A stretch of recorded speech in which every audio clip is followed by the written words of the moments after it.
নমস্কার, আমি জয়ন্ত দত্ত দুর্গাপুর থেকে বলছি। স্বপ্নের করিডোরে পত্রিকা আয়োজিত সাহিত্য আড্ডায় আবার আমরা এলাম। আজকে আমাদের সঙ্গে এখন রয়েছেন বিশিষ্ট কবি, গবেষক এবং সমাজকর্মী, সমস্ত দিকেই তার কৃতিত্ব আছে এবং আমাদের সকলের প্রিয় সত্য রূপক দাস মহাশয়। রূপক দা, তোমাদের আমাদের কাছে এসো। নমস্কার। সাহিত্য আড্ডায় স্বাগত। আচ্ছা রূপক দা, প্রথমেই তোমার মুখ থেকে শুনবো, তোমার কি জন্ম দুর্গাপুরে? হ্যাঁ, আমার জন্ম। ছেলেবেলার কথা কিছুটা বল। ছেলেবেলা বলতে খুব তখনকার দিনে তো দুর্গাপুর শহরটা অনেক নতুন গজিয়ে উঠেছে। তো বাবাও কর্মসূত্রেই দুর্গাপুরে এসেছিলেন কলকাতা থেকে। তো এখানে আত্মীয় স্বজন বলতে কিছু ছিল না, তখন পাড়ার লোকেরাই, সবাই সেরকমই ছিল, পাড়ার লোকেরাই ছিলেন আমাদের আত্মীয় স্বজন। সত্যি সেটা তাই। সেখানে বড় হয়ে ওঠা তাদের মাঝেই।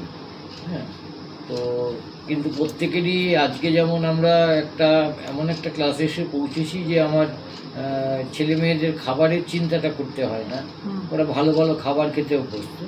আমরা কিন্তু একটা অনটনের মধ্যে দিয়েই বড় হয়েছি। বাবা চাকরি করতেন দুর্গাপুর ইস্পাত কারখানায়, কিন্তু স্বাচ্ছন্দ্য সচ্ছলতা ছিল না। আমরা যা চাইতাম তা হয়তো পেতাম না। হ্যাঁ, কিন্তু আনন্দ ছিল, অনেক রিচ ছিল আমাদের ছেলেবেলা। আমাদের ছোটবেলাটা অনেক বৈচিত্র্যপূর্ণ ছিল আর কি। তারপরে তোমার লেখালেখিটা শুরু কিভাবে হলো? লেখালেখি হচ্ছে, আমি অ্যাকচুয়ালি পড়াশোনায় একটু ভালো ছিলাম, স্কুলের ফার্স্ট বয় ছিলাম। আচ্ছা। তো যখন ক্লাস 6-এ উঠলাম, তো 6-এ ফার্স্ট হওয়ার পরই 7-এ স্কুল ম্যাগাজিনের সম্পাদক করে দেওয়া হলো আমাকে। আচ্ছা। হ্যাঁ, ওই টাউনশিপের শিবাজি রোড বয়েজ হাই স্কুলে পড়তাম। আচ্ছা। তো তখন দেখো এত কিন্তু ইংরেজি মাধ্যম স্কুল ছিল না, এবং আমাদের স্কুলগুলো থেকেই মাধ্যমিক উচ্চ মাধ্যমিকে র্যাঙ্ক করতো। হ্যাঁ, আমাদের স্কুল থেকেই তো আমার আগে উচ্চ মাধ্যমিকে অঞ্জনদা 9th র্যাঙ্ক করেছিলেন মাধ্যমিকে। হ্যাঁ, তো তখন অ্যাকচুয়ালি কী ছিল যে তখন ইংরেজি মিডিয়াম স্কুল শুধু ছিল না, আমাদের স্কুলে যে মাস্টারমশাইয়ের জিএসপি স্কুলের স্কেলটা যেটা ছিল সেটা কলেজের স্কেলের চেয়েও বেশি। তার ফলে কী হয়েছে, কলেজের চাকরি ছেড়ে দিয়েও অনেক মাস্টারমশাই তারা আমাদের স্কুলগুলোতে পড়াতে এসেছিলেন। তার ফলে আমি পরবর্তীকালে যখন কলেজ বিশ্ববিদ্যালয়ের শিক্ষকদের সংস্পর্শে আসি, এবং এখন আমার সঙ্গে অনেকেরই সম্পর্ক আছে, আমি দেখেছি যে তারা যে কথাগুলো বলেন, তারা যে চর্চাগুলো করেন, সেগুলো আমাদের মাস্টারমশাইরা আমাদের স্কুল লেভেলেই আমাদের করিয়ে দিয়েছিলেন। অর্থাৎ আমরা সেই সুযোগটা পেয়েছিলাম, এবং আমার জীবনে আমার মাস্টারমশাইদের ভূমিকা অনেকটাই। এবং আমি সত্যি বলে রূপকদা, তুমি যেরকম দেখেছো, আমিও টাউনশিপে, আমার এখানে জন্ম, বেড়ে ওঠা। তো কীরকম একটা 80-র দশকে ভাবো, সেটা আমরা ছোটোবেলা ছিলাম, ছেলেবেলা। তো তখন 33,000 কর্মী ছিল দুর্গাপুর স্টিলের, হয়তো ইস্পাত প্রকল্পে।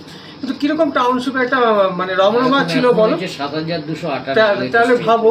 এবং এই যে বিভিন্ন এই যে বিধান ভবনগুলোতে তখন সিনেমা হতো, লাইব্রেরি ছিল, বিভিন্ন ফাংশন। ইভেন আমিও তোমার মতো বলি যে আমিও স্কুলে র্যাঙ্ক করতাম, এবং আমাদের একটা প্রাইজ ডিস্ট্রিবিউশন অনুষ্ঠান হতো, আমার মনে পড়ে গেল। তো সেটা বিধান ভবনে হতো। তো সেখানে সেজে গুজে যেতাম, সেই সব দিনগুলো। সেই রাংতায় মোড়ানো বই উপহার পেতাম, ছবি আঁকার জন্য পেতাম, পড়াশোনার জন্য পেয়েছি। তো সেই সব দিনগুলো সত্যি আমরা খুব মিস করি।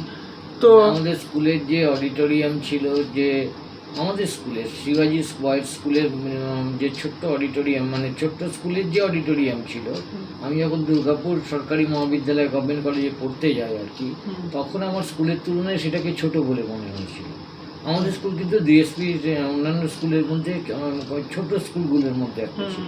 আর এইজন এমপি, বিজন এমপি, বিশাল অডিটোরিয়াম, তো এইখানে এইসব স্কুলগুলোর কথা তো, পিসি রোড গার্লস, এইসব স্কুলগুলোর কথা তো না বললেই নয় আর কি। এদের ইনফ্রাস্ট্রাকচার যে ছিল, হিউম্যান রিসোর্স যেভাবে ছিল সেই সময়, সেগুলো অন্য অনেক কলেজেরও সেই রিসোর্স এখনও নেই। আচ্ছা, তারপর লেখালেখিটা কিভাবে? লেখালেখিটা বলতে সেই পত্রিকায়, স্কুল পত্রিকাতে যেহেতু সম্পাদক ছিলাম, তো সম্পাদনা আমাকে করতে হতো না, স্যাররাই করতেন। আমার নামটা থাকতো সম্পাদক হিসেবে, আর সেখানে কিছু লেখা লিখতাম আর কি। কিন্তু সেগুলো খুব অপরিণত লেখা। আজকে সেই লেখাগুলো যদি দেখি আর কি, সেগুলো হাসি পায়। তারপরে আমি দীনেশ চট্টোপাধ্যায় একটা পত্রিকা বার করতেন, পত্রিকাটার নাম আমি কিছুদিন আগে স্নেহাশিসের কাছ থেকে দিয়ে করলাম, ক্লাস লোকায়ত। লোকায়ত পত্রিকাতে আমার প্রথম ক্লাস 8-এ পড়ি, আমার প্রথম লেখা প্রকাশিত হয়। তারপর 9, 10, 11, 12, তার মধ্যে 9, 10টা আমি পড়াশোনা নিয়ে এতটাই ব্যস্ত ছিলাম যে খুব একটা লেখালেখির সংস্পর্শে আসতে পারিনি। কিন্তু 11, 12-এ এসে আবার আমার একটা আড্ডা, একটা বন্ধুদের আড্ডা একটা তৈরি হয়। বিমান চট্টোপাধ্যায়, যিনি নীল সাহিত্য আন্দোলনের ছিলেন, বিমান চট্টোপাধ্যায়ের বাড়িতে আমরা কয়েকদিন 11, 12-এর ছেলে জড়ো হয়েছিলাম এবং তুন বলে একটা পত্রিকা বার করতাম তখন। তাদের মধ্যে এখন অঞ্জন একমাত্র এরার বাংলা কথা সাহিত্য ওখানে আছে, বাকিরা সবাই ছড়িয়ে ছিটিয়ে বাইরে রয়েছে। সেই তুন পত্রিকা ছাড়াও নবদিগন্ত বলে একটি পত্রিকা আমরা শিবাজি রোড বয়েজ হাই স্কুল থেকে বার করতাম। হ্যাঁ, তো সেই সময় সেই পত্রিকায় লেখালেখির সূত্রে কিন্তু আমি খুব একটা লিখতাম না। আমি ওদের সঙ্গে থাকতাম, ওদের সঙ্গে চর্চায় থাকতাম, কিন্তু খুব একটা লিখতাম না। নবদিগন্ততে হয়তো একটা দুটো লিখেছি। আর প্রগল্ভ বলে একটা তখন একটা ওই পত্রিকার মতো, নিউজ প্রিন্টের মতো একটা পত্রিকা 4 পাতায় বেরোতো, সেইখানে আমি লিখতাম। সেখানে কিছু মানে সেটা ছিল আমাদের অসম্ভব আবেগপূর্ণ লেখা। হ্যাঁ, যৌবনের আবেগ ছিল তখন, সমাজ বদলের স্বপ্ন ছিল তখন। তো সেই সব লেখাগুলো এখনও মনে হয় যে সেই লেখাগুলো আমাদের খুব আমার ছিল, আমার বন্ধুদের ছিল, 2-4টে কপি এখনো রয়ে গেছে, খুব শক্তিশালী লেখা ছিল। তারপরে আমি অ্যাকচুয়ালি গভর্নমেন্ট কলেজে পড়তেই আমি চাকরির পরীক্ষা দিতে বাধ্য হই। বাড়ির আর্থিক অবস্থা, বাবা রিটায়ার করে যাবেন এই অবস্থায়, তো LIC-তে জয়েন করি। জয়েন করার পর আমি ইতিহাস নিয়ে পড়তে শুরু করি, কিন্তু সাহিত্যের প্রতি আমার বরাবরই একটা টান ছিল। তার ফলে কী হয় যে অফিসে তখন একটা এরকম এখনকার মতো অফিস নয়, অফিসে একটা দেওয়াল পত্রিকা খুলেছিলাম সবাই হয়ে করে, তারও সম্পাদক ছিলাম আমি। সেই দেওয়াল পত্রিকার লেখা থেকে শুরু করে লেখা জোগাড় করা, সেগুলো এডিট করা, এগুলো করতাম। আর এই প্রতিশ্রুতি পত্রিকার প্রতিশ্রুতি বলে একটি পত্রিকা ছিল হীরক বন্দ্যোপাধ্যায়, তিনি হীরকদা আমার অফিসে যেতেন, তিনি হীরকদা 5টা করে পত্রিকা আমাকে দিতেন এবং আমার কাছে লেখা চাইতেন। আমি কোথাও বেরোতাম না, কারণ অফিসের কাজে আমি তখন নতুন চাকরিতে জয়েন করেছি এবং একটা ইমোশন কাজ করতো যে আমাকে LIC-কে দিতে হবে কিছু। তার ফলে আমি লেখালেখি করতাম, কিন্তু কবিদের আড্ডায় চর্চায় আমার যাওয়া হতো না। তো হীরকদা আমার কাছ থেকে এসে লেখা নিয়ে যেতেন এবং প্রতিশ্রুতিতে মাঝে মাঝে ছাপা হতে করতেন।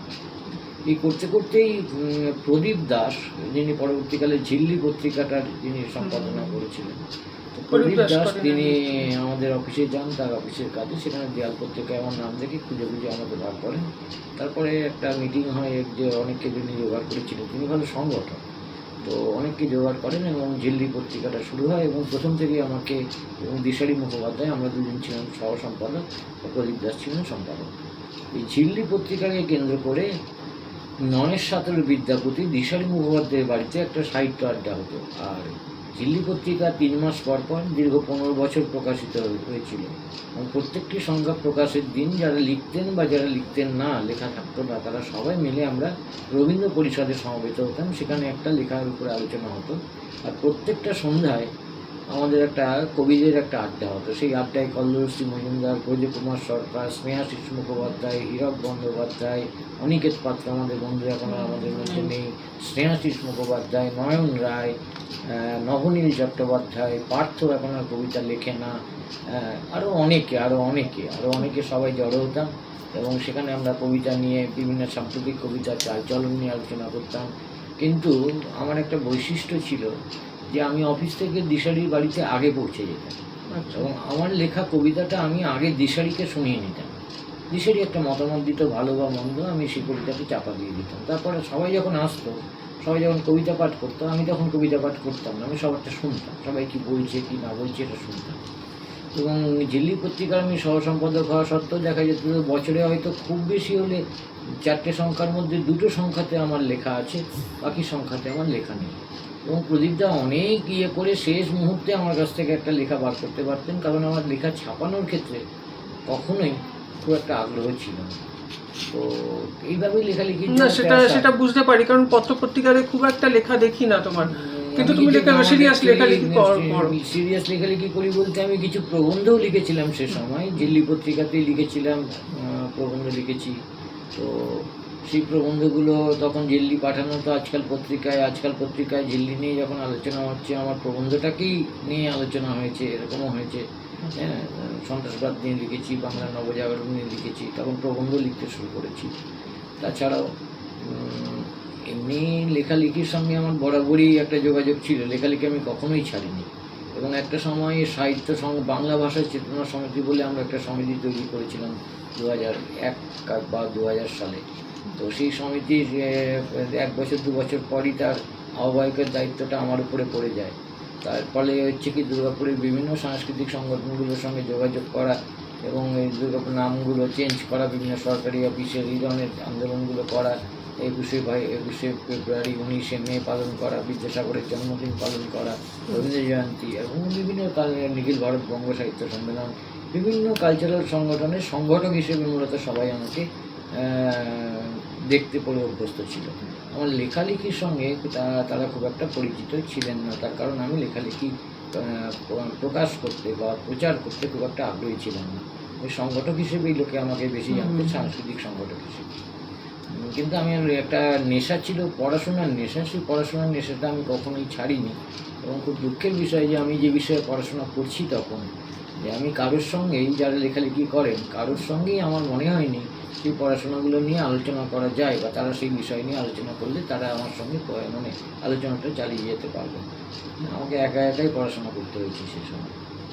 তারপরে তোমার লেখালেখির বিষয় প্রবন্ধ আর কবিতা, এছাড়া গল্প কি? না, প্রবন্ধ কবিতা। আরেকটা কথা বলি, একটা সময় পোস্টমডার্ন কবিতার খুব একটা ঝোঁক এসেছিল। হ্যাঁ, তো পোস্টমডার্ন কবিতা লেখা হচ্ছে, তো সবাই তখন পোস্টমডার্নিজমের ইয়েতে একটা সবাই লিখছেন, এবং কবিতা পাক্ষিকে লেখা ছাপানো তখন একটা মানে কী বলা যায়, স্ট্যাটাস সিম্বল হয়ে দাঁড়িয়েছে। যেমন দেশ পত্রিকায় লেখা বেরোলে বলেন দেশ পত্রিকায় লেখা বেরিয়েছে, তখন কবিতা পাক্ষিকে কার লেখা ছাপা হয়েছে। তো আমার প্রথম থেকেই সেই লেখার স্টাইলটা খুব পছন্দ হয়নি, কিন্তু তখন যদি আমি ওভাবে না লিখি তাহলে আমাকে কবি হিসেবে স্বীকৃতি পাওয়া যাচ্ছে না। প্রভাত চৌধুরী আমাকেও বলেছেন যেটা ইয়ে করছে। তো আমি নাম না জানি, কাউকে না জানিয়ে আমি পোস্টমডার্ন কবিতা আমি খুব সহজেই লিখতে পারতাম, আমি লিখতামও, কিন্তু আমি কাউকে বলতাম না। এই লেখাটা আমার কাছে খুব সহজ ছিল, পোস্টমডার্ন কবিতা লেখাটা খুব সহজ ছিল, কারণ পোস্টমডার্নিজম তত্ত্বের সঙ্গে আমার পরিচয় ছিল। আর অনেকে পোস্টমডার্নিজম তত্ত্বটা সম্পর্কে না জেনে, পোস্টমডার্নিজম তো শুধু সাহিত্যের ক্ষেত্রে নয়, পোস্টমডার্নিজম একটা পলিটিক্যাল ধারণা, একটা ফিলোসফিক্যাল ধারণা, তো সেগুলো না জেনেই লিখতেন শুধু পরিকাঠামোটা ধরে। তো আমি সেই আমার দুটো লেখা পাঠিয়ে দিয়েছিলাম প্রভাত চৌধুরী কবিতা পাক্ষিকে 2 বার দুটো লেখা পাঠালাম। তারপর প্রভাত চৌধুরী আমার কবিতার দুটো নিয়ে একটা বিশেষ সংখ্যা বেরোলো কবিতা পাক্ষিকে, তো সেখানে আমার নাম নিয়ে একটা প্রবন্ধ লিখলাম। সেটা থেকে তো প্রথম দুর্গাপুরের লোকেরা জানলো যে, বা কবি মহলে আমি স্বীকৃতি পেলাম যে আমি কবিতা লিখি এবং প্রভাত চৌধুরীর মতো লোক যখন আমাকে নিয়ে আলোচনা করছেন, তার মানে আমার লেখার একটা ভার রয়েছে বা ওজন রয়েছে। তখন থেকে ব্যাপারটা হলো। কিন্তু আমি পরবর্তীকালে পোস্টমডার্ন কবিতা থেকে সরে এলাম, যখন আমি দেখিয়ে দিতে পারলাম যে আমি ওটা পারি, এবং সর্বোচ্চ জায়গায় অনেক চেষ্টা করেও লেখা ছাপাতে পারিনি, সেখানে আমার লেখাটা ছাপা হয়ে গেছে। তখন আমি ওখান থেকে সরে এসে আমার নিজস্ব একটা সিগনেচার আছে কবিতাতে, সিগনেচারে আমি আবার ফিরে এসেছি। আচ্ছা, তোমার কবিতা শুনবো এখন, দুটো কবিতা পাঠ করো। আমি তো সেরকমভাবে কবিতা সম্প্রতি রূপকদার একটা কবিতা বই প্রকাশিত হয়েছে, সম্প্রতি প্রকাশিত হয়েছে কবিতার বই। এই যে এই কবিতার বইটি প্রকাশিত হয়েছে। দীর্ঘ কাব্য জীবনে আর কি, কাব্য সাহিত্য চর্চার মধ্যে অনেকদিন হয়ে গেল। 2019 সালে আমি কখনোই কবিতার বই ছাপাবো বলতাম না। আমি বলতাম যে কবিতার বই ছাপা দিলে বন্ধুরা জলের গেলাস ঢাকা দেয়, তারা কেউ কবিতাটা পড়েও দেখে। এটা আমার একটা অভিমান ছিল। তো সেই জন্য আমি কবিতার বই ছাপাতাম না। তো সবাই বলতো যে আমার এতগুলি কাব্যগ্রন্থ আছে, আমার একটিও কাব্যগ্রন্থ ছিল না।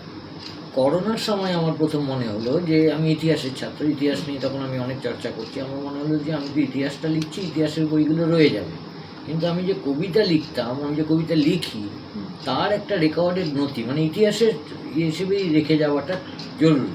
করোনার সময় একটা মৃত্যু চেতনা থেকেই এটা আসে। তখন আমি একটা প্রথম কবিতার বই, এই যে আমি বলে, চার্লি চ্যাপলিন আমার খুব প্রিয়, তার আত্মজীবনীর নাম অনুসারে এই যে আমি বলে একটা কবিতার বই পাঠ করি। সেটা একটা মূলত সংকলন, আমার বিভিন্ন ধরনের যে কবিতা আমি লিখেছি বিভিন্ন পর্যায়ে, সেগুলোকে আমি কতগুলো পর্বে ভাগ করে সেখানে লিখি। আচ্ছা, বেছে বেছে। তো পড়ো দুটো কবিতা শুনি তোমার। একটা পড়ি আমি পাহাড় দেখার গল্প। প্রায় 30 বছর আগে একটা পাহাড় দেখেছিলাম। পরের 10 বছরে তার দৈর্ঘ্য বেড়েছে, আরও 10 বছরে বেড়েছে প্রস্থ, পরিণতিতে ক্ষেত্রফল। গত কয়েক দশকে বেড়েছে উচ্চতা, গাণিতিক নিয়মে আয়তন। এবার আসল কথাটা বলা যাক। আগে বন্ধুরা দল বেঁধে পাহাড়টাকে দেখতে যেতাম, পরেও দেখেছি শহরের পথে নামলেই। এরপর জানলা দিয়েই দেখা যেত বলে এখন ড্রয়িং রুমে পাহাড়ের একটা ছবি টানিয়েছি। বাহ, সুন্দর। আরেকটা পড়ো।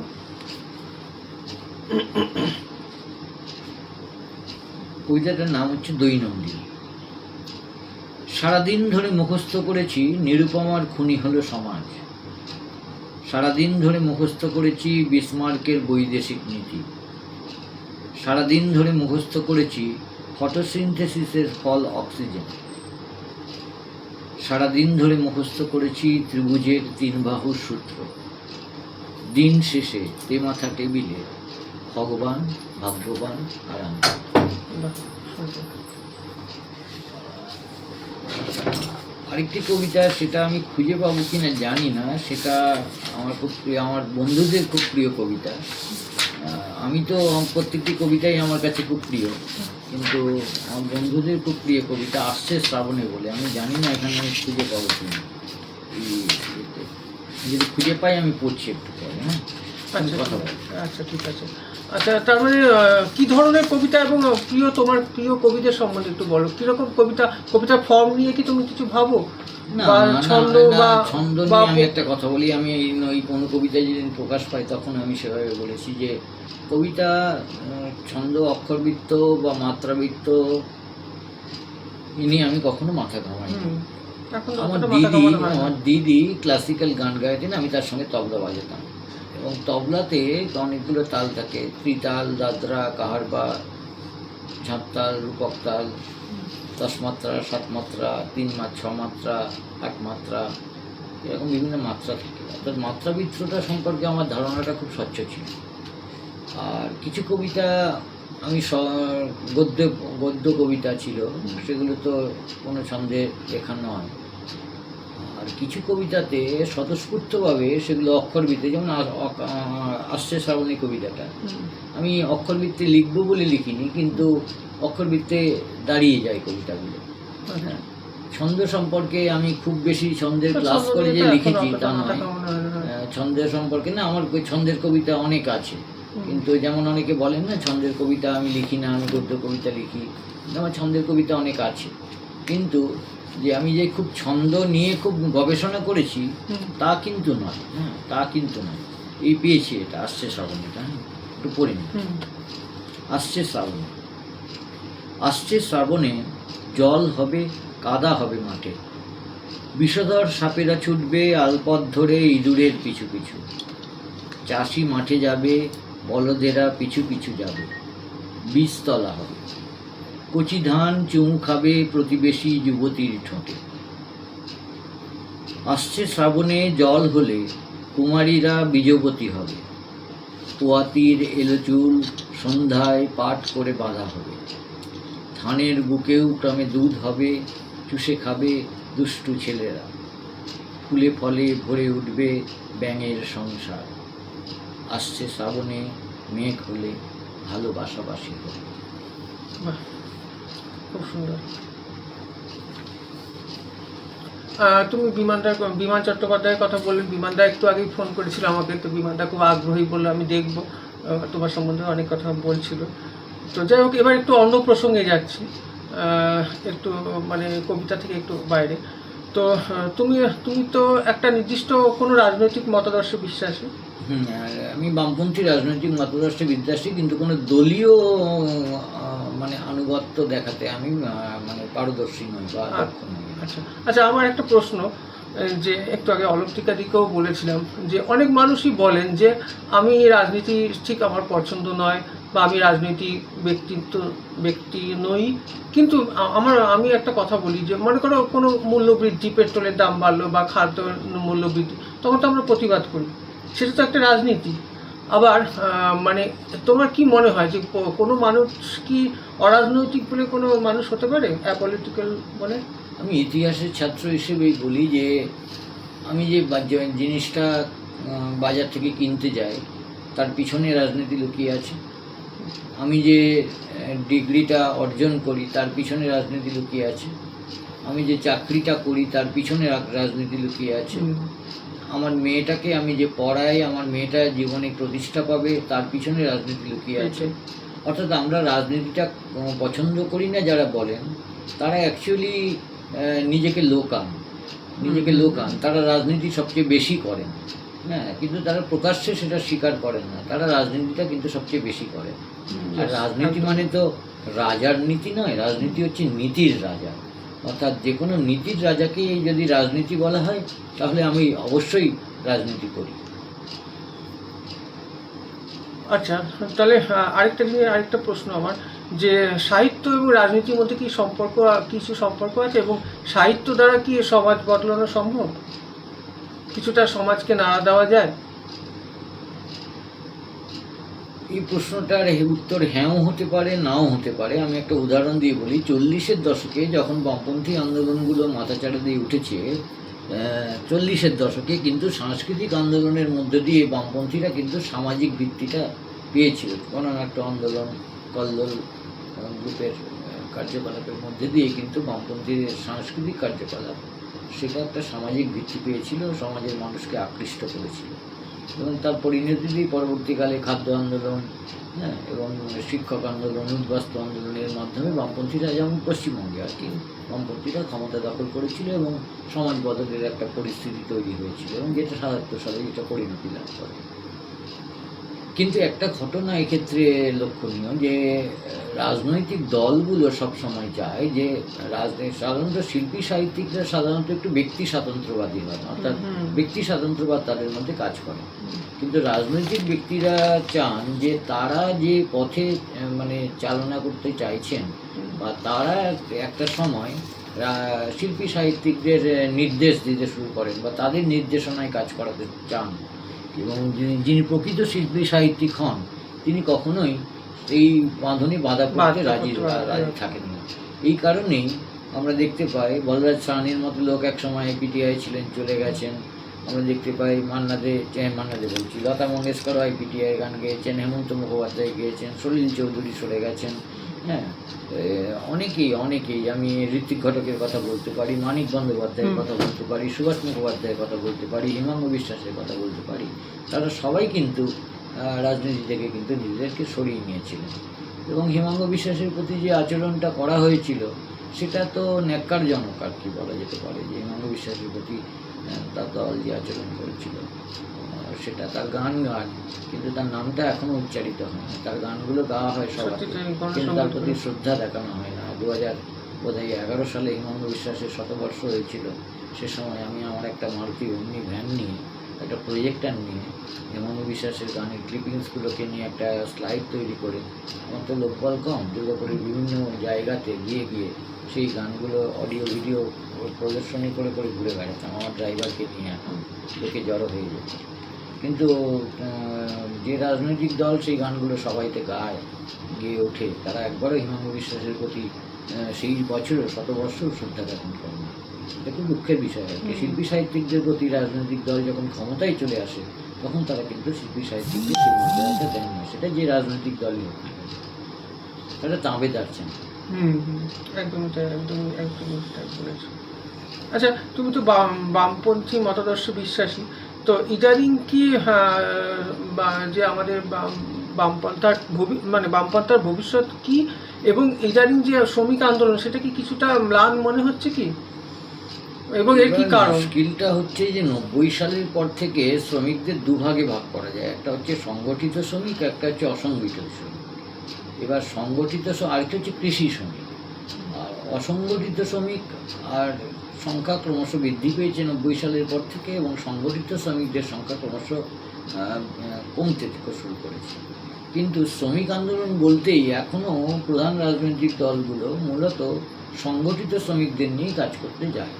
আমি একটা উদাহরণ দিয়ে বলি। আমার বাবা শেষ জীবনটাতে 86 সালে পার্টি মেম্বারশিপ ছাড়ার পর বাবা প্রমোশন নেন এবং অফিসারের ওই এটা পদোন্নতিটা গ্রহণ করেন। দীর্ঘদিন গ্রহণ করেননি। 86 সালে কেন ছেড়েছিলেন পার্টি মেম্বারশিপ আমি তাও জানি না। 86 সালে অশোক মিত্র পার্টি মেম্বারশিপ ছাড়েন, অনেকেই ছেড়েছিলেন দেখেছি 84 থেকে 86 মধ্যে, কারণগুলো আমার জিজ্ঞেস করা হয়নি।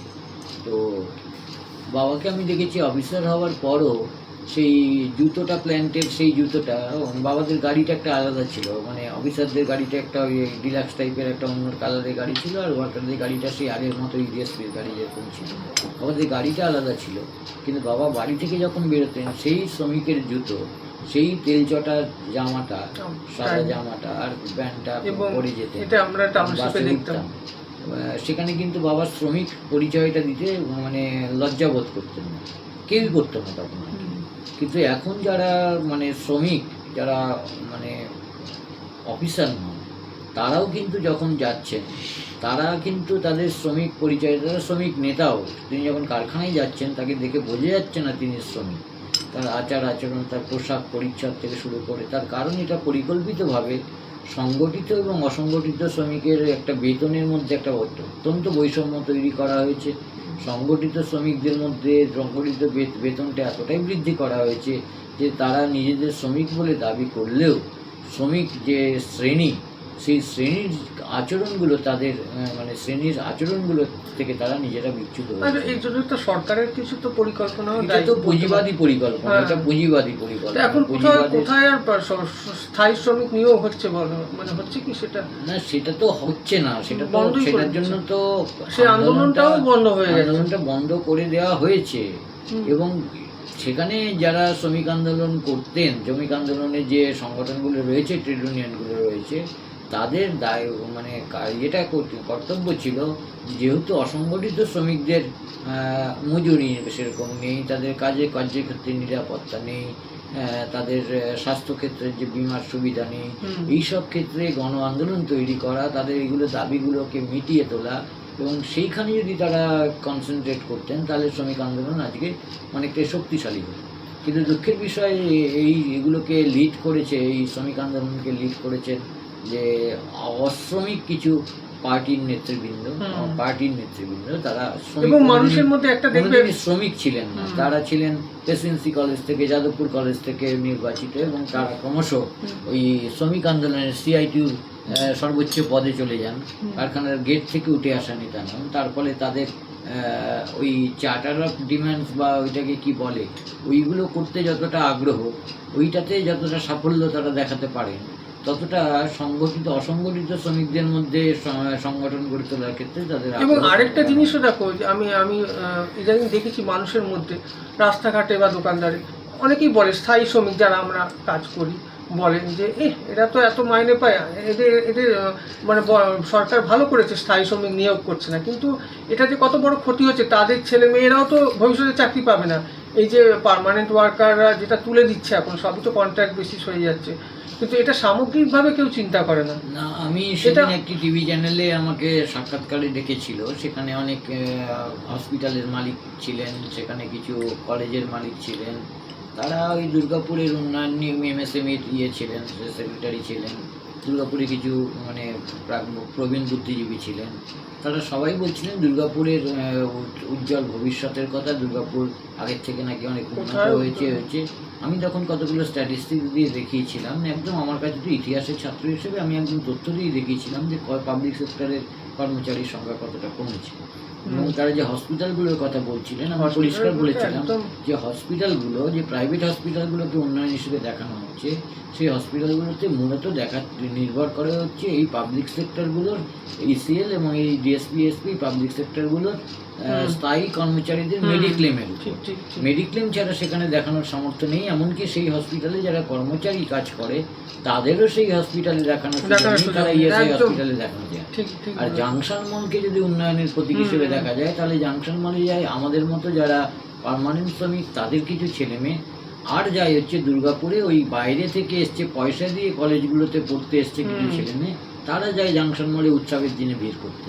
এটা কিন্তু একটা তাৎক্ষণিক উন্নয়ন, এটা এই উন্নয়নের কোনো এ নেই। এটা খুব ভালো এই কথাটা আমি বলেছিলাম, কিন্তু সেটা সবার পছন্দ হয়নি। সবাই একটু গোল গোল কথা বলতে পছন্দ করে, কিন্তু আমি তো ইতিহাসের ছাত্র, আমাকে তথ্য দিয়ে কথা বলতে হয়, আমার একটা দায়িত্ব নিয়ে কথা বলতে না না, হয়। একদমই ঠিকই বলেছো। দুর্গাপুরে কিন্তু সেই অনেক কারখানাই বন্ধ হয়ে গেছে, এবং এখন যেটা চলছে যে বিভিন্ন, হ্যাঁ, দুর্গাপুরে একটা এডুকেশনাল হাব হিসেবে অনেকটা পরিচিত, এবং এখানে পড়াশোনার জন্য অনেকে না, আসে। দুর্গাপুর এডুকেশনাল হাব হিসেবেই পরিচিত হয়েছে, সেটা হচ্ছে প্রাইভেট এডুকেশনাল হাব, যেখানে পয়সা দিয়ে পড়তে হয়। হ্যাঁ, কিন্তু দুর্গাপুর স্টিল প্ল্যান্টের যে স্কুলগুলো স্কুলগুলো ছিল, সেগুলো তো AMC তুলে যে দিয়ে দাও, স্কুলগুলো ছিল, পরিকল্পনা করে। HFCL যে এত স্কুলগুলো ভালো ছিল, স্কুলগুলো ছিল। এত ভালো স্কুল ইনফ্রাস্ট্রাকচার ছিল, সেগুলো কোথায় গেল? আজকে দুর্গাপুরে 820 বেডের সম্ভবত ডিএসপি হসপিটাল, সেই হসপিটালের আগে মাটিতে লোকের শুয়ে থাকতো। এখন হসপিটালটা কর্পোরেট হসপিটালের মতো গেট আপ হয়েছে, কিন্তু সেখানে খুব বেশি হলে অ্যাভারেজ আমার যতদূর তথ্য আছে পার্মানেন্ট ওয়ার্কার নেই, পার্মানেন্ট ওয়ার্কার নেই, 180 জন রোগী ভর্তি থাকে, বাকি বেডগুলো খালি থাকে। কারণ মানসিকতারই একটা, মেন্টালাইটেরই একটা চেঞ্জ হয়েছে যে প্রাইভেট হসপিটালে চিকিৎসা ভালো হয়। কিন্তু দুর্গাপুর হসপিটালের চিকিৎসকদের আমি জানি, এমন কয়েকদিন চিকিৎসক সার্জন ছিলেন, মানে রিটায়ার করেছেন তারা, যে তারা স্যাক্রিফাইস করেছিলেন, কারণ তারা প্রাইভেটে যদি চিকিৎসা করতেন তারা অনেক বেশি ইনকাম করতে পারতেন। এবং কেন করতে পারছেন না, দুটো জিনিস আমার মনে হয়েছে সেটা খুব খারাপ হয়েছে, যেটা শিক্ষা স্বাস্থ্যের মানের অবনতি ঘটিয়েছে। সেটা হচ্ছে যে যে সে সরকারি চিকিৎসকদের ক্ষেত্রে একটা ব্যবস্থা আছে যে তারা যদি নন প্র্যাকটিসিং অ্যালাউন্স নেন তাহলে তারা বাইরে চিকিৎসা করতে পারবেন প্রাইভেটে। এর ভালো দিক আছে, খারাপ দিকও আছে। তার ফলে তারা চর্চার মধ্যে থাকেন, বাইরে হসপিটালগুলোতে চর্চার মধ্যে থাকেন। সরকারি হসপিটালে অল্প অপারেশন করলেও বাইরে করার জন্য হাতটা ঠিক থাকে। কিন্তু সরকারি স্কুলের এবং কলেজের অধ্যাপকদের যখন এটাকে বন্ধ করে দেওয়া হলো, তারাও তো যোগ্য লোক, তাদের যখন বন্ধ করে দেওয়া হলো তখন তারা কিন্তু পড়ানোয়, স্কুলে এবং কলেজে পড়ানোয় আগ্রহ হারিয়ে ফেললেন। অনেকেই বলেন যে প্রাইভেট টিউশন বন্ধ করাটা দরকার, হ্যাঁ, প্রাইভেট টিউশনটা বন্ধ করা দরকার, কিন্তু আমাদের স্কুল এবং কলেজগুলোর যে ইনফ্রাস্ট্রাকচার, যে শিডিউল আছে, তাতে পুরো সিলেবাসটা শেষ করা যায় না। আমরা যখন পড়তাম তখন কলেজের অধ্যাপকদের কাছেই পড়তাম। এখন যে ছেলেমেয়েরা পড়ছে তারা বিভিন্ন দাদা টাইপের লোকেদের কাছে পড়ছে, যারা নিজেরাই স্কুল সার্ভিস বা কলেজ সার্ভিস কমিশনে কোনোদিন পাস করেনি, তাদের কাছে পড়ছে। সুতরাং তারা কলেজ যায় না, তারা বলে দেয় যে তোমাদের কলেজে বা স্কুলে যেতে হবে না, আমাদের কাছে যে নোট দেবো সেটাই অভ্যর্থ। তার ফলে শিক্ষার মানটা কিন্তু কমে যাচ্ছে, কারণ যার কাছে, এবং সেমিস্টার, এখন তো দেখছি সেমিস্টার ভিত্তিক হয়ে যাচ্ছে, লিমিটেড পড়তে হবে, লিমিটেড পড়তে হবে না, সেমিস্টার ভিত্তিক হয়ে যাচ্ছে। সিলেবাসের একটা দারুণ মডার্নাইজেশন হয়েছে, সেটা খুবই ভালো হয়েছে, সেটা নিন্দা করাটা আমি করছি না, আমি যেহেতু এর সঙ্গে জড়িত। একদম মানে এটা সম্পর্কে একটা ভুল ধারণা আছে মানুষের মধ্যে, সিলেবাসের যে পরিবর্তনটা হয়েছে সেটা খুব ভালো হয়নি, সেমিস্টার সিস্টেম ভালো হয়নি। খুবই ভালো হয়েছে, কিন্তু প্রশ্নটা হচ্ছে যারা পড়াচ্ছেন তারা নিজেদের আপডেট করেননি। যেমন আমি তোমাকে আজকে একটা বই দিলাম, মিউজিয়াম এবং আর্কাইভ। মিউজিয়াম এবং আর্কাইভ, এই বইটা হচ্ছে কিভাবে মিউজিয়াম এবং আর্কাইভ পরিচালনা করতে হয়, মিউজিয়ামে কিভাবে কোনো প্রত্নবস্তুকে সংগ্রহ করতে হয়, কিভাবে তাকে সংরক্ষণ করতে হয়, কিভাবে তাকে প্রিজার্ভেশন করতে হয়, কিভাবে তাকে ডিসপ্লে করতে হয়, কিভাবে সেটাকে আউটরিচ বা প্রচার করতে হয়, কিভাবে তার মাধ্যমে সাধারণ মানুষের মধ্যে সচেতনতা জাগাতে হয়, আর্কাইভে কিভাবে মেটেরিয়ালকে কালেক্ট করতে হয়, তাকে কিভাবে প্রিজার্ভ করতে হয়, কোন মেটেরিয়ালকে কিভাবে সংরক্ষণ করতে হয়, তার মানে বলা যেতে পারে ট্রিটমেন্ট করতে হয় সেগুলোকে, যাতে সেগুলো দীর্ঘস্থায়ী হয়, তারপর সেগুলোকে কীভাবে ডিসপ্লে করতে হয়, প্রত্যেকটি একটা সায়েন্টিফিক বেসিস আছে। এগুলো ওই হিস্ট্রির সিলেবাসে ঢুকেছে, কিন্তু আমাদের সময় এগুলো ছিল না। ইতিহাসের যিনি অধ্যাপকরা যারা আছেন তারা কিন্তু কী করছেন না, তারা বেড়াতে যাচ্ছেন, সমস্ত কাজ করছেন, কিন্তু তারা এগুলো নিয়ে পড়াশোনা করছেন না। তার ফলে এগুলো এসিসি বা স্কিল এনহ্যান্সমেন্ট কোর্স হিসেবে ঢোকানো হয়েছে। এই পেপারগুলো কলেজে খাতা দেখা হচ্ছে, বলছে ওগুলোতে আমরা নম্বর দিয়ে দেবো। কিন্তু ছেলেমেয়েরা যদি এটা পড়ে, এই যে আর্কাইভ এবং মিউজিয়াম, এইগুলোতে চাকরি কারা করবে? আর্কাইভ এবং মিউজিয়ামগুলোতে চাকরি আছে তো, শুধু হিস্ট্রি অনার্স পড়ে স্কুল সার্ভিসে যাবে তা তো নয়। যেমন হেরিটেজ এবং ট্যুরিজম, এটা সিলেবাসের মধ্যে ঢোকানো হয়েছে। হেরিটেজ এবং ট্যুরিজমটা সিলেবাসে কম্পালসারি। তার সঙ্গে যদি সে একটা জার্মান বা ফ্রেঞ্চ ল্যাঙ্গুয়েজ শিখে নেয় এবং ওই ম্যাক্সমুলার ভবনে যোগাযোগ করে জার্মান ভাষা শিখে, হেরিটেজ এটা আর ইন্ডিয়ান আর্ট অ্যান্ড অ্যাপ্রিসিয়েশন বলে একটা সিলেবাসে ঢোকানো হয়েছে, তাহলে কি সে ট্যুর গাইড হিসেবে যা রোজগার করবে সেটা কোনো সরকারি চাকরি করে করবে না, $1 রোজগার করবে জার্মান ল্যাঙ্গুয়েজটা যদি শিখে নেয় তার সঙ্গে। কিন্তু এগুলো আমাদের যারা পড়াচ্ছেন, যারা কলেজগুলোতে পড়াচ্ছেন, তারা এগুলো শেখাচ্ছেন না। তার কারণ তারা নিজেরা এগুলো শিখতে চাইছেন না। তারা এই যে চেঞ্জটা এসছে এই চেঞ্জটার সঙ্গে মানিয়ে নিতে পারেননি, তারা ব্যাকডেটেড রয়ে গেছেন। আমি বলি যারা যতদিন কলেজে পড়াচ্ছেন বা চাকরি পেয়েছেন তারা তত বেশি কম জানেন। তার কারণ যেদিন চাকরি পেয়েছেন বা স্কুলে চাকরি পেয়েছেন সেদিন থেকে তারা পড়াশোনাটা ছেড়ে দিয়েছেন। নমস্কার, শুভ সন্ধ্যা। কে কে আছেন আমি দেখতে পাচ্ছি না কাউকে। স্বপ্নের করিডোরে কর্তৃক আয়োজিত সাহিত্য আড্ডায় আজকে আমাদের সঙ্গে রয়েছেন বিশিষ্ট গবেষক ও কবি সত্য রূপক দাস মহাশয়। আপনাদের কিছু প্রশ্ন থাকলে করতে পারেন। তো রূপক দা, খুব সাম্প্রতিক একটা প্রসঙ্গ, যেটা না বললেই নয়। অনেকেই ভাববে যে জয়ন্ত লাইভ করছেন কিন্তু কোনো সমস্যা নিয়ে বলছে না। তো এই যে সম্প্রতি আমরা দেখলাম যে 26,000 শিক্ষকের চাকরি চলে গেল, তো সেই সম্বন্ধে তোমার কি বক্তব্য? এবং এই সম্পর্কে বক্তব্য হচ্ছে এর পুরো দায়টাই বলা যেতে পারে যে প্রথম থেকে শেষ অবধি ব্যাপারটার মধ্যে পদ্ধতিগত ত্রুটি ছিল এবং দুর্নীতি যে হয়েছে সেটা স্কুল সার্ভিস কমিশনও স্বীকার করেছে। এবং এটাকে কতগুলো ক্যাটাগরিতে ভাগ করা যায়। যেমন আমি যদি এ বলি, যারা যোগ্য প্রার্থী, প্রকৃত যোগ্য প্রার্থী, তাদেরকে আমি এ বললাম। বি বললাম সেই যোগ্য প্রার্থী, অযোগ্য প্রার্থী যারা হচ্ছে যোগ্য এবং অযোগ্যদের ভিড়ে 26,000-এর মধ্যে ওই বোধহয় 8,000-এর মতো, 5,000-এর মতো ওই বাদ যাবে, যাদের বেতন ফেরত দিতে হবে, তারা নয়, কিন্তু যোগ্য অযোগ্যদের ভিড়ে মিশে আছে, তাদেরকে আমি বি ধরলাম। আর সি ধরলাম হচ্ছে যারা ওই নিউমারিক কি একটা পোস্ট তৈরি করেছে, অতিরিক্ত পোস্ট তৈরি করে যাদেরকে ঢোকানো হয়েছিল, তাদের নাম লিস্টে ছিল না, যারা অ্যাপ্লাই করেনি তাদেরকে সুপার নিউমারিক পোস্টে তাদের ঢোকানো হচ্ছে সি। আর হচ্ছে ডি। এই ডিরা হচ্ছে খুব গুরুত্বপূর্ণ, তার কারণ হচ্ছে এই বি এবং সিরা লিস্টে থাকার ফলে এই ডিরা কিন্তু যারা যোগ্য ছিল তারা কিন্তু যোগ্য, ডিদের মধ্যে অনেকেই যোগ্য ছিল, তারা চাকরি থেকে বঞ্চিত হয়েছে। এবং এই দুর্নীতিটা একটা প্রাতিষ্ঠানিক রূপ পেয়েছে এবং সরকার বারবার এই দুর্নীতিটাকে মানে আড়াল করার চেষ্টা করেছে। এবং এই দায় পুরোপুরি এসএসসির, পুরোপুরি রাজ্য সরকারের, পুরোপুরি শিক্ষা দপ্তর। এবং এ নিয়ে কোনো সংশয় নেই, আদালত যে রায় দিয়েছে সেই রায়টা একটু পরে দিয়েছে, আরও আগে দেওয়া উচিত ছিল। তো সেটা কোথাও কি আমাদের শিক্ষা মানে যে যে একটা মানটা সেখানেও এটা একটা আঘাত হানছে, এনেছে অলরেডি আমাদের স্কুলগুলোতে যারা পড়ে তারা হচ্ছে সরকারি স্কুলগুলোতে যারা পড়ে, সে আমি তো জানি সরকারি স্কুলগুলোর অবস্থা। যেদিন ওই জামা কাপড় দেওয়া হয়, জুতো দেওয়া হয়, সাইকেল দেওয়া হয়, সেদিন ছেলেমেয়েরা স্কুলে যায়, বাকি দিন ছেলেমেয়েরা স্কুলে যায় না। শিক্ষকরাও চান না যে তারা স্কুলে যায়। ড্রপ আউটের সংখ্যা বেড়েছে, এত কিছু দেওয়া হচ্ছে তাতেও ড্রপ আউটের সংখ্যা বেড়েছে, মাধ্যমিক উচ্চ মাধ্যমিকে পরীক্ষার্থীর সংখ্যা কমছে। কেন? আগে তো কিছুই দেওয়া হতো না, তা সত্ত্বেও কেন এই সংখ্যা কমেনি, ক্রমাগত বাড়ছিল? এটা হচ্ছে যে মানে সরকার চায় না যে মানুষ শিক্ষিত হোক, কারণ ওরা যত বেশি জানে ওরা তত কম মানে। সত্যিকার বইতে এটা পড়া আছে না, সত্যিকার ছবিতে, ওরা যত বেশি জানে ওরা তত বেশি মানে। সরকার চায় একটা ভাতাভোগী শ্রেণী তৈরি হোক যারা আনুগত্যের বন্ধনে বাধা থাকবে, তারা কিছু খবর রাখবে না। যে সরকারের এই নীতি কেন্দ্রীয় সরকার, রাজ্য সরকার সারা ভারতবর্ষ জুড়ে একই নীতিতে চলছে। এবং এই সুযোগে যাদের অর্থ আছে, এমনকি যারা শিক্ষক শিক্ষিকা, তারাও আমরা যখন স্কুলে পড়তাম, আমরা যে স্কুলে পড়তাম আমাদের মাস্টারমশাইয়ের ছেলেরাও সেই স্কুলেই পড়তেন। কিন্তু এখন সেটা নয়। সরকারি স্কুলের শিক্ষক শিক্ষিকারা যে স্কুলে পড়েন তারা কিন্তু সেখানে পড়ান না তাদের ছেলে মেয়েদের, সুতরাং সেই স্কুলের উন্নতির ব্যাপারে তাদের কোনো দায়বদ্ধতা নেই, তারা দায়বদ্ধতা দেখান না। আমি একটা কথা খুব মজা করে বলি যে সরকারি চাকরি করা যায়, সরকারি স্কুলে পড়া যায় না, সরকারি স্কুলে পড়া যায় না, সরকারি হসপিটালে ডাক্তার দেখানো যায় না, সরকারি কিছুই করা যায় না, কিন্তু সরকারি চাকরিটা করা যায়। এমনকি সরকারি হসপিটালে মরা পর্যন্ত যায় না, কিন্তু সরকারি স্কুলে সরকারি চাকরিটা করা যায়।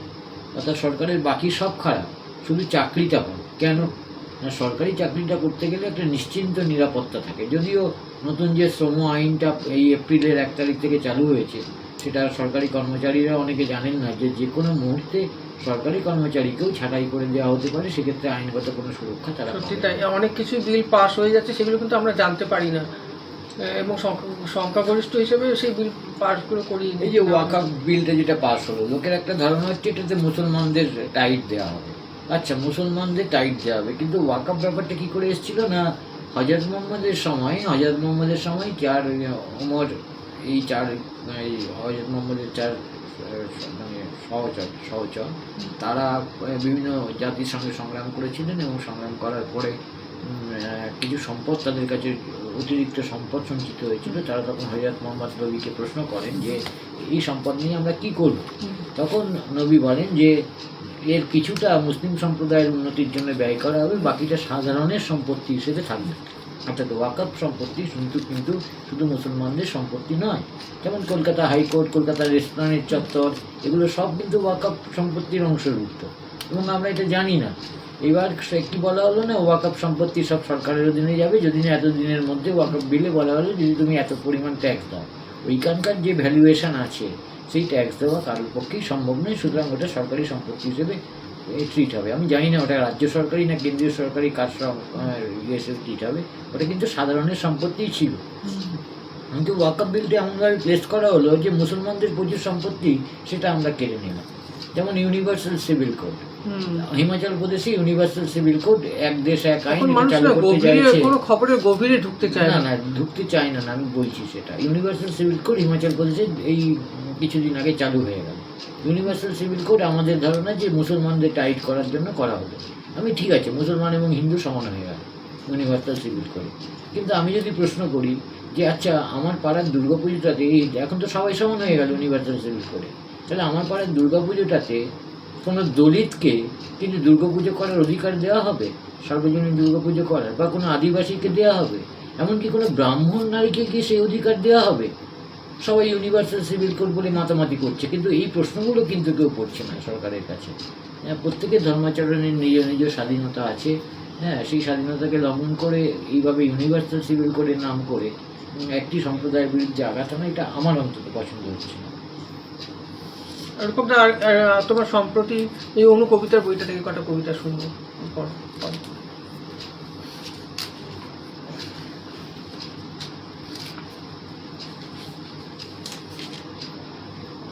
এই অনুকবিতার বইটা আমি লিখলাম এই কারণে যে এখন এমন একটা সময়, যে সময়ে মানুষকে অ্যাকচুয়ালি আমরা কবিতা যখন লিখি তখন আমরা অন্তত আমি যখন লিখি তখন কতগুলো লাইন প্রথমে মনের মধ্যে মানে আসে। সেই লাইনগুলো যেমন ক্লাসিক্যাল গানের বিস্তার ঘটানো হয় আস্তে আস্তে, সেই লাইনগুলোকে বিস্তার ঘটিয়ে একটা কবিতাকে রচনা করা হয়। কিন্তু বিভিন্ন প্রতীকের মাধ্যমে, বিভিন্ন ব্যঞ্জনার মাধ্যমে ওটাকেই বিভিন্নভাবে মানে লেখা আমি লিখি। তো পরবর্তীকালে আমি দেখলাম যে এখন তো সময় খুব অল্প মানুষের কাছে, আর কেন আমি ওটাকে বিস্তার ঘটাতে যাব, এক। আর দুই হচ্ছে কঠিন একটা সহজ কথাকে কঠিন করে বলার চেয়ে কঠিন কথাকে সহজ করে বলা অনেক বেশি আমার কাছে মনে হয়েছে গুরুত্বপূর্ণ। কবিতা সম্পর্কে একটা ভীতি আছে সাধারণ মানুষের মধ্যে, সেটাকে যদি আমরা সরিয়ে দিতে পারি। আসলে আমরা কবিতার মাধ্যমে তো মানুষকে ভাবাতে চাই, একটা নতুন মানে একটা রহস্যময়তাও থাকে, কিন্তু খুব সাধারণ জিনিস দুটো লাইন মানুষকে যদি ভাবায়, মানুষকে যদি চিন্তা করতে শেখায়, সেটাই আমার কবিতার সার্থকতা।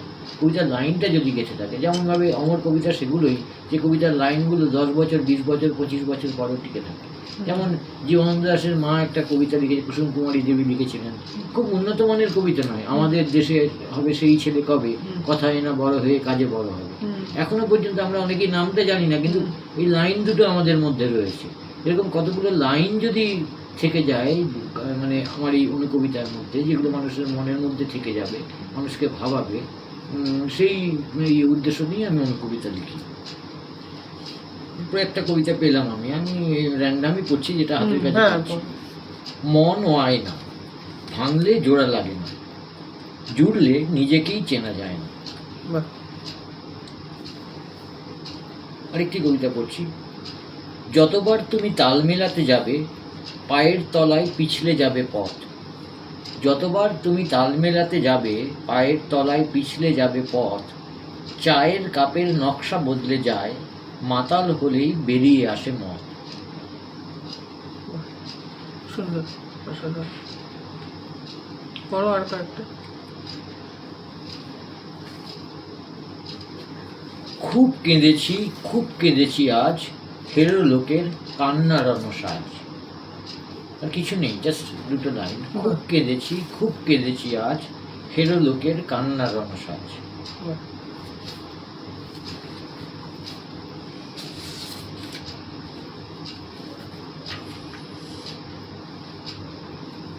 নমস্কার, কে আছেন? আমি দুর্গাপুর থেকে জয়ন্ত দত্ত বলছি, স্বপ্নের করিডোরে পত্রিকার সম্পাদক। আপনারা যারা দেখছেন সকলকে আমাদের আন্তরিক শ্রদ্ধা ও ভালোবাসা জানাই। আমাদের সঙ্গে রয়েছেন বিশিষ্ট কবি এবং গবেষক সত্য রূপক দাস মহাশয়। গল্পটা পড়ো। একটা কোনো কবিতা পড়ি। এখনো তারারা আসে অন্ধকারে জানালার ধারে, এখনো তারারা আসে অন্ধকারে জানলার ধারে, এখনো আলোরা এসে টোকা মারে ঘরের দুয়ারে, এখনো ভোর ভোর ভোরের দরজা খুলে যায়। বাহ, খুব সুন্দর।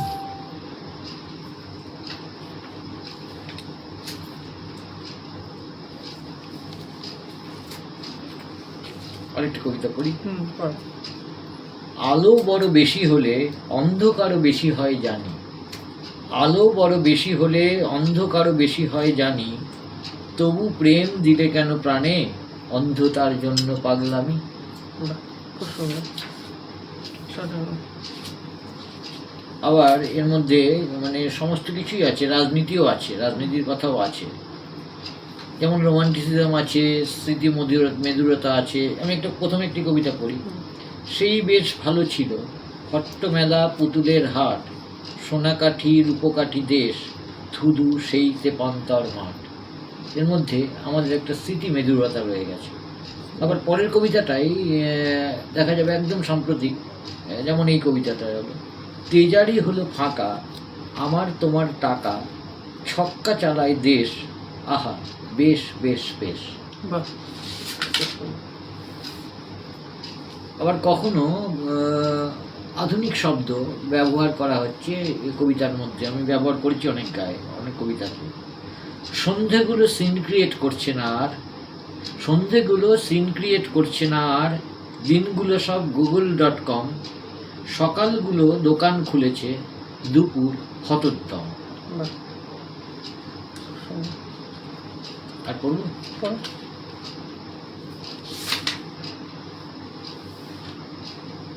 অভিমানে ভেঙে পড়ে মেঘেদের দানা, অভিমানে ভেঙে পড়ে মেঘেদের দানা, তবু হেসে চলি কেন তুমি বুঝবে না।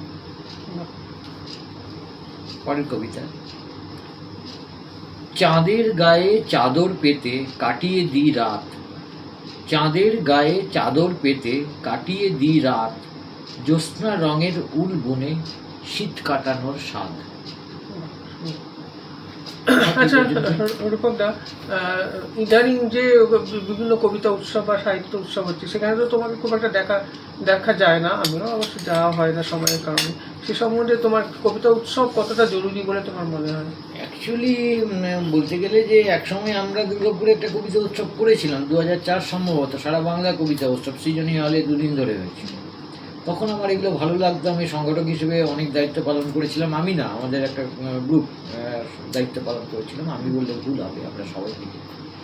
কিন্তু পরবর্তীকালে আমার মনে হয়েছিল, এখন বরাবরই এটা ছিল যে কবিতা হচ্ছে মানুষের একান্ত নিজের সঙ্গে কথা বলা এবং একান্ত আত্মীয়র সঙ্গে কথা বলা যায়।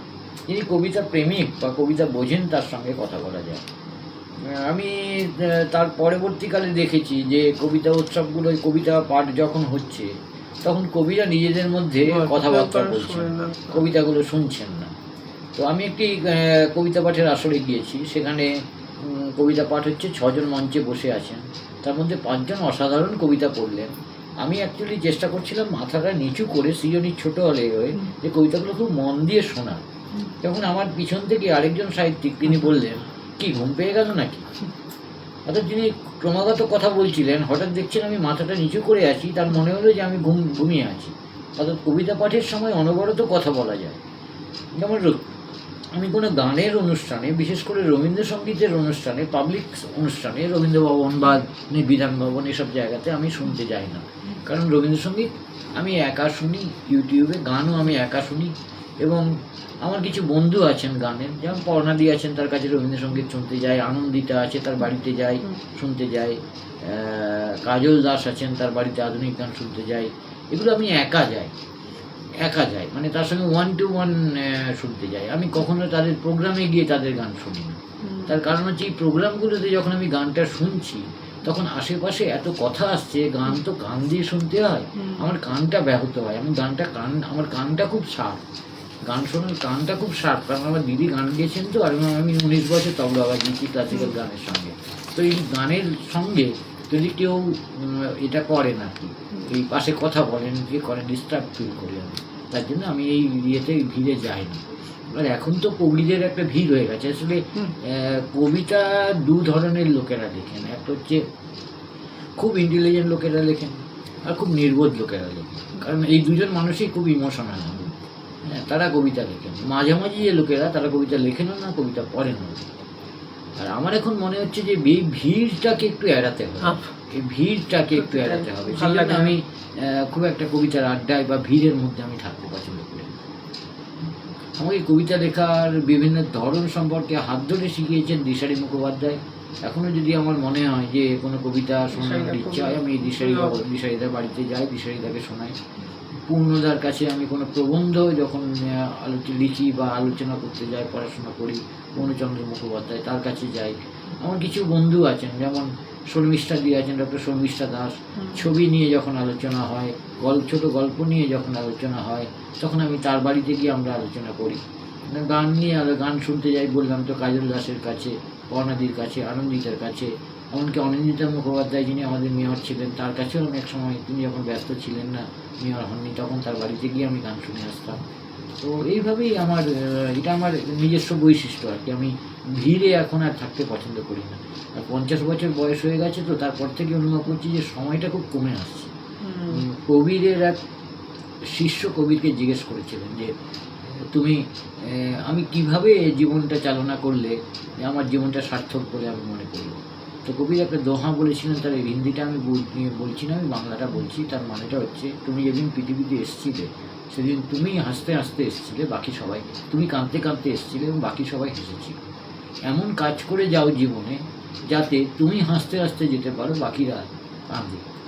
তো আমি সেই আদর্শটাকে জীবনে বহন করছি। তার কারণ আমাকে সমাজের সঙ্গে মিশে থাকতে হয়। আমি শুধু কবিতা লিখবো তা নয়, আমার অঞ্চলের নিম্নবর্গের, আমি যেখানে থাকি, প্রান্তিক মানুষজন থাকেন, তাদের সঙ্গে আমি মিশে থাকার চেষ্টা করি অন্তত। আচ্ছা, তুমি সমাজের সঙ্গে থাকছো, অনেক সামাজিক কাজের সঙ্গে যুক্ত। একটা প্রশ্ন আমি ভেবেছিলাম করবো না, তা প্রশ্নটা বললে বলে মনে হলো, কোথাও কি এখন এই সংবাদপত্র খুললে বা বিভিন্ন নিউজ চ্যানেল দেখলে কোথাও কি মনে হয় না যে মানুষের কাছে একটা নৈতিক অধঃপতন একটু ঘটছে, বা একটা নীতি শিক্ষার আমাদের এখন একটা ভীষণ প্রয়োজন? 2002 সাল থেকে আমার বাড়িতে টেলিভিশন আমি দেখি না। শুধু টেলিভিশন নয়, সংবাদপত্র, এখন সংবাদপত্র নাই, মানে ইউটিউব বা এই ফেসবুক তো করি, সেখানে তো দেখা যাচ্ছে তাদের শিক্ষিত মানুষদের ডিগ্রি, শিক্ষিত আমি বলি না, তাদেরকে আমি ডিগ্রিধারী বলি, ডিগ্রিধারী মানুষদেরও নীতি নৈতিকতার যে অধঃপতন, সেগুলো তো দেখা যাচ্ছে। এটাকে অ্যাকচুয়ালি বলা হয় যে, চমস্কির একটা বই পড়েছিলাম 2000 সাল নাগাদ, বাংলায় অনুবাদ বইটা, সেটা ছিল কোন দিকে চলেছে, নন চমস্কি, আমেরিকান একজন বুদ্ধিজীবী, তিনি লিখছেন যে কোন দিকে চলেছে দুনিয়া, বইটা বাংলা অনুবাদ করেছিলাম। তখন তিনি বলছেন যে সেখানে মতামতের নির্মাণ, অর্থাৎ ব্র্যাকেটে লেখা ছিল মেকিং অফ কনসেন্ট। তখন ব্যাপারটা বুঝতে পারিনি। এখন দেখছি যে এই যে হোয়াটসঅ্যাপ, ফেসবুক, টেলিভিশন চ্যানেল, এইভাবে মতামতের একটা নির্মাণ করা হচ্ছে মানুষের মধ্যে, এবং মানুষ খুব গভীরে গিয়ে তথ্য দিয়ে, যুক্তি দিয়ে কোনো কিছু বিচার করছে না। এটা হচ্ছে পোস্ট ট্রুথ জামানা বলা হচ্ছে, উত্তর সত্য জামানা, অর্থাৎ উত্তর সত্য জামানা মানে মিথ্যার জামানা, এখন অর্ধ সত্যের জামানা।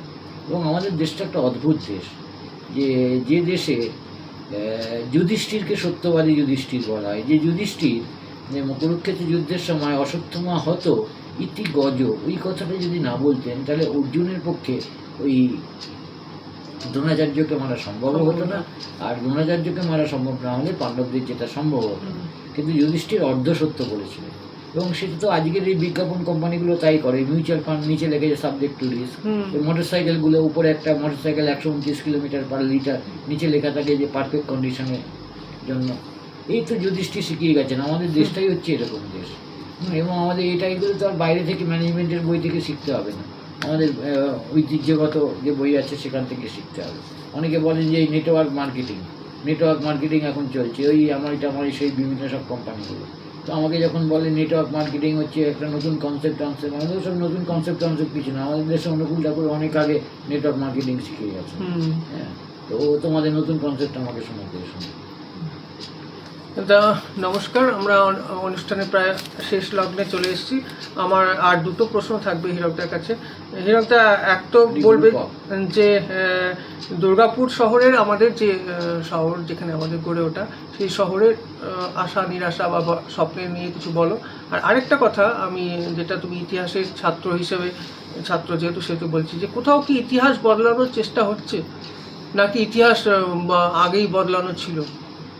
ইতিহাস কি মানে সার্বিকভাবে ভারতবর্ষের ইতিহাস? ইতিহাস, হ্যাঁ হ্যাঁ, ভারতবর্ষের ইতিহাসটার অনেকগুলো ধারা ছিল, ধারা আছে আর কি। যেমন একটা হচ্ছে জাতীয়তাবাদী ধারা, একটা হচ্ছে আগে থেকেই ছিল সাম্রাজ্যবাদী ধারা, সাম্রাজ্যবাদের ধারা, একটা হচ্ছে কেমব্রিজ ঘরানা ছিল, একটা সাবঅর্ডান গ্রুপ ছিল, একটা ছিল পোস্ট মডার্ন গ্রুপ ছিল, একটা হচ্ছে মার্কসিস্ট বা রিভিশনিস্ট গ্রুপ ছিল। কিন্তু এখন একটা নতুন ধারা তৈরি হচ্ছে, যেটা হচ্ছে উগ্র জাতীয়তাবাদী ধারা। এবং তারা মূলত পুরাণকে নিয়ে তথ্যকে, যেমন রমেশচন্দ্র মজুমদার, তিনি হিন্দুত্ববাদী ঐতিহাসিকই বটে, কিন্তু তিনি ঐতিহাসিক।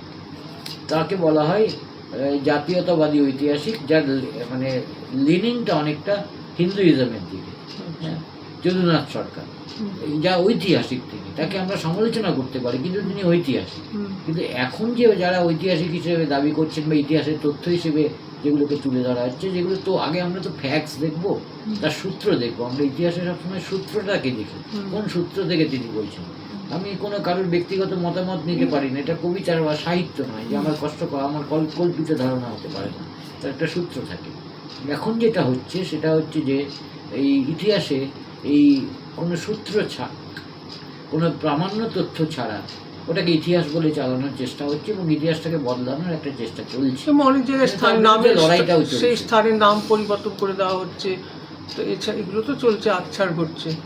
সে স্থানের নাম পরিবর্তন করলে তো আমি সেটাকে খুব একটা গুরুত্ব দিচ্ছি না, যে স্থানের নাম পরিবর্তন করে দিয়ে কিন্তু মানুষের মন পরিবর্তন করে দিচ্ছে, মানসিকতার পরিবর্তন ঘটিয়ে দিচ্ছে না, এটা হচ্ছে সবচেয়ে বিপজ্জনক।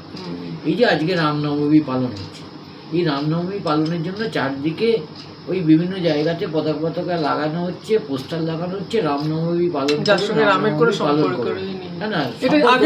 আমরা আগে দেখিনি, কিন্তু আমরা কিন্তু ছোটবেলায় এগুলো দেখিনি। না, আমরা দেখিনি না। আমি একটা জিনিস বলি, আমরা দুর্গাপূজা করি তো, দুর্গাপূজার আগে কখনো পোস্টার দেখা যায় দুর্গাপূজা পালন করুন, কালী পূজা পালন করুন, সরস্বতী পূজা পালন করুন, লক্ষ্মী পূজা পালন করুন, তাহলে রামনবমী পালন করুন এটা বলতে হচ্ছে কেন? তার কারণ রামনবমী পালন করতে কেউ না কেউ আমাদের বাধ্য করছে, বা মানে আমাদের মানে উদ্বুদ্ধ করতে চাইছে রামনবমী পালন করার জন্য নির্দিষ্ট উদ্দেশ্য নিয়ে। ওই আমাদের তো কালী পুজোর আগে পোস্টার দেখা যায় না যে কালী পুজো পালন করুন। এই তো আমাদের অবস্থা। এবং বাঙালি জাতি যারা ভারতবর্ষে সাংস্কৃতিক উত্তরাধিকার সূত্রে নবজাগরণের সাথী ছিল, যারা স্বাধীনতা সংগ্রামে একটা গৌরবোজ্জ্বল ভূমিকা পালন করেছিল, সাম্প্রতিককালে সেই বাঙালি বুদ্ধিজীবী এবং বাঙালি জাতির মধ্যে যে নৈতিক অধঃপতন দেখা দিচ্ছে, সেটা জাতি হিসেবে আমি নিজে খুব লজ্জিত। সত্যি তাই, সেই বাঙালি জাতির অংশ হিসেবে আমি নিজে খুব লজ্জিত। যে বলতো Bengal, what Bengal things today, India things tomorrow, এইসব কথাবার্তা আজকে আর কেউ বলে না। আজকে বলে যে সারা জায়গায়, সারা ভারতবর্ষে বাঙালিদের নিয়ে হাসাহাসি করে, বাংলা ভাষায় কথা বলে বাংলাদেশি। সত্যি তাই, একদমই তাই। অনেক ধন্যবাদ রূপকদা, তুমি আমাদের সাহিত্য আড্ডায় এসেছিলেন, অনেক মূল্যবান মতামত দিলেন। তুমি খুব ভালো থেকো, আরও লেখালেখি করো।